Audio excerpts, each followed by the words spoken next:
Hello et bienvenue sur cette vidéo. Aujourd'hui, on va parler mannequinat, comment devenir mannequin, donc comment réussir à rentrer dans une agence de mannequins. En effet, sur les réseaux sociaux, vous êtes nombreux à me poser cette question, c'est pourquoi j'ai décidé d'y répondre globalement sur un contenu un peu différent que ce que je propose d'habitude. C'est vrai qu'au premier abord, on peut croire que c'est un monde un peu fermé, on ne sait pas trop comment y entrer, quelle porte ouvrir. Je vais tout vous expliquer. Premièrement, on va parler de mon histoire personnelle, comment est-ce que j'ai réussi à devenir mannequin. Puis on va parler des critères physiques qui sont très importants dans ce monde-là. Et enfin, je vais vous donner quelques conseils pour réussir à intégrer une agence de mannequins. Personnellement, mon histoire avec le mannequinat, plus précisément mes débuts, ont été un peu atypiques. J'ai été repérée quand je marchais dans la rue, à l'âge de 14 ans, par une agente de mannequins. Elle m'a proposé d'être mannequin, moi bien sûr j'étais trop jeune, mais j'ai gardé son contact. Et les années passèrent et je me suis dit mais pourquoi pas me lancer dans cette aventure maintenant que j'ai 18 ans. J'ai donc commencé le mannequinat à l'international depuis 18 ans et ça fait donc 4 ans que je fais ça maintenant. Les critères physiques sont très importants dans ce milieu. Il y en a 3 principaux, la taille, le poids et l'âge. La taille pour les femmes, il faut faire minimum 1m74 et pour les hommes, minimum 1m82. Pour le poids, en fait, les agences se foutent du poids que vous faites. Ce qui les intéresse, ce sont les mensurations. Les mensurations, qu'est-ce que c'est? C'est votre tour de poitrine, votre tour de taille et votre tour de hanche mesurés avec 1 mètre. Pour les femmes, on demande un tour de poitrine de 85 cm, un tour de taille de 60 cm et un tour de hanche de 90 cm maximum. Alors attention, squattez, squattez, squattez. Le dernier critère, l'âge. Beaucoup disent que l'âge est hyper important, moi j'en suis pas si convaincue que ça. On voit énormément de mannequins qui ont 50 ans et qui marchent encore de folie. Bien sûr, c'est plus évident d'entrer dans une agence de mannequins quand tu as 18 ans que quand tu as 27. Mais rien ne t'empêche d'entrer dans une agence de mannequins à 27 ans. S'ils aiment ton profil, ils ne te laisseront pas passer juste à cause de ton âge. Et à ce propos, je te conseille fortement de ne pas arrêter tes études pour le mannequinat. En effet, moi j'ai fait cette erreur et c'est vrai que j'étais pas très sereine pendant longtemps parce que c'est un métier hyper aléatoire et que du jour au lendemain tu peux très bien ne plus travailler. C'est donc pour ça qu'il est hyper important d'avoir une solution de secours, un diplôme.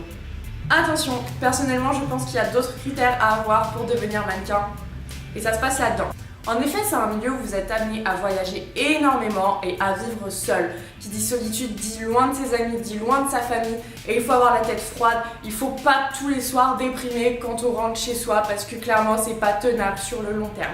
Et puis de 3, c'est vrai que c'est un milieu où votre outil principal de travail c'est votre corps. Il faut donc avoir confiance en soi et aimer son corps. Et bien sûr, aller à un casting ou se présenter dans une agence quand on n'a pas confiance en soi, ça va se voir, les gens vont se voir et si vous ne vous aimez pas, les gens ne pourront pas vous aimer. Savoir définir son profil. Mais qu'est-ce que c'est? En fait, dans la mode, il y a 2 sortes de profils. Il y a les mannequins high fashion et les mannequins commerciaux. Qu'est-ce que c'est les mannequins high fashion? Qu'est-ce que c'est les mannequins commerciaux? Les mannequins high fashion, c'est toutes ces nanas qui font plus d'1m80, qui sont hyper minces et qui font des grands défilés. Les défilés haute couture, les campagnes pour les grandes maisons. Quant aux mannequins commerciales, elles sont plus axées sur la publicité, mais tout ce qui est aussi prêt à porter. Par exemple, sur le web. Un mannequin commercial peut être un peu plus petit et un peu moins fine qu'une mannequin high fashion. Je pense que c'est très important de savoir définir son profil car il existe des agences high fashion et des agences commerciales. Si vous vous adressez à l'agence qui correspond à votre type, vous aurez plus de chances d'être pris. Pour savoir si une agence représente des mannequins high fashion ou des mannequins commerciaux, bien sûr ça arrive très fréquemment qu'elle représente les deux, c'est simple, il suffit de regarder les books en ligne des mannequins. On va voir certaines mannequins qui sont très grandes et qui auront des books beaucoup plus artistiques que d'autres. Quant aux autres, elles seront plus petites et souriront beaucoup plus. Ce seront des belles filles au naturel, alors qu'une mannequin high fashion a des traits très particuliers.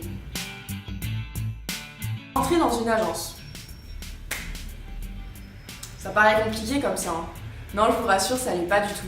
Et les bookers, les gens qui travaillent dans les agences, sont toujours ouverts à découvrir de nouvelles têtes. C'est peut-être vous.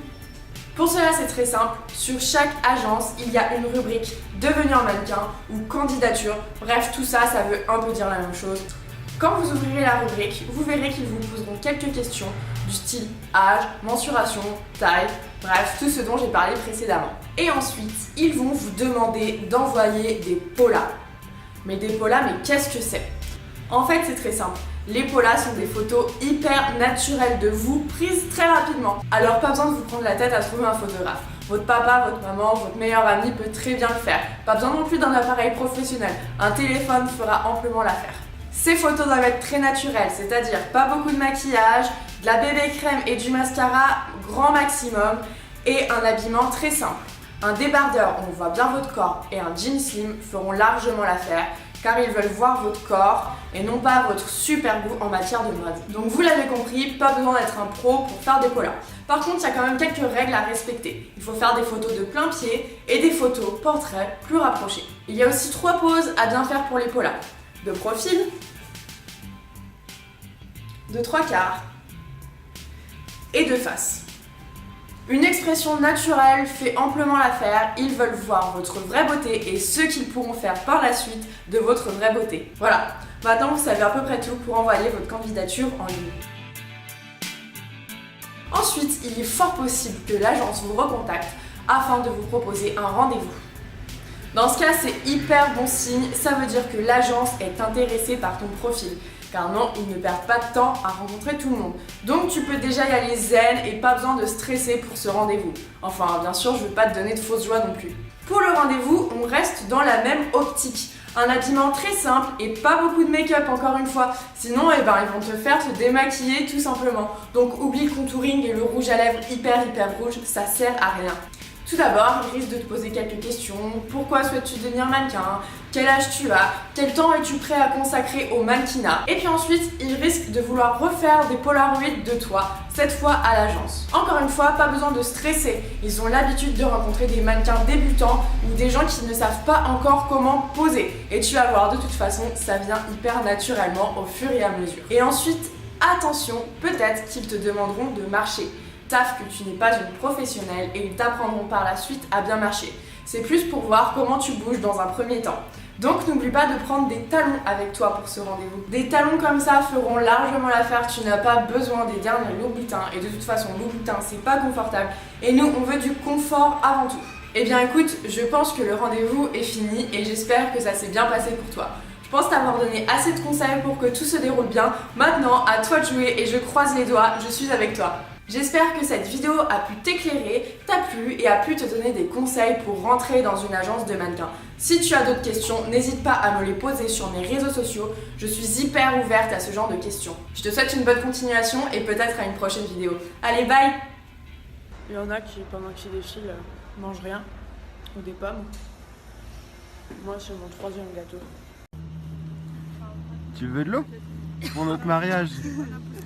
Tu veux de l'eau? Non.